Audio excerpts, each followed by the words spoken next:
تیتس کے نام پولس رسول کا خط۔ دوسرا باب، صحیح تعلیم۔ لیکن تو وہ باتیں بیان کر جو صحیح تعلیم کے مناسب ہیں، یعنی یہ کہ بوڑھے مرد پرہیزگار، سنجیدہ اور متقی ہوں، اور ان کا ایمان اور محبت اور صبر صحیح ہو۔ اسی طرح بوڑھی عورتوں کی بھی وضع مقدسوں کی سی ہو، تہمت لگانے والی اور زیادہ مے پینے میں مبتلا نہ ہو،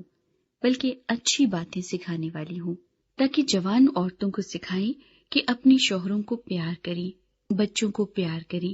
اور متقی اور پاک دامن اور گھر کا کاروبار کرنے والی اور مہربان ہوں، اور اپنے اپنے شوہر کے تابع رہیں، تاکہ خدا کا کلام بدنام نہ ہو۔ جوان آدمیوں کو بھی اسی طرح نصیحت کر کہ متقی بنے، سب باتوں میں اپنے آپ کو نیک کاموں کا نمونہ بنا، تیری تعلیم میں صفائی اور سنجیدگی اور ایسی صحت کلامی پائی جائے جو ملامت کے لائق نہ ہو، تاکہ مخالف ہم پر عیب لگانے کی کوئی وجہ نہ پا کر شرمندہ ہو جائے۔ نوکروں کو نصیحت کر کہ اپنے مالکوں کے تابع رہیں اور سب باتوں میں انہیں خوش رکھیں، اور ان کے حکم سے کچھ انکار نہ کریں، چوری چالاکی نہ کریں، بلکہ ہر طرح کی دیانتداری اچھی طرح ظاہر کریں، تاکہ ان سے ہر بات میں ہماری منجی خدا کی تعلیم کو رونق ہو، کیونکہ خدا کا وہ فضل ظاہر ہوا ہے جو سب آدمیوں کی نجات کا باعث ہے،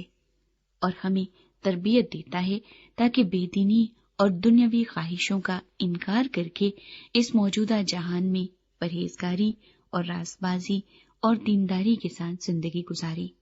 اور اس مبارک امید یعنی اپنے بزرگ خدا اور منجی یسوع مسیح کے جلال کے ظاہر ہونے کے منتظر رہے،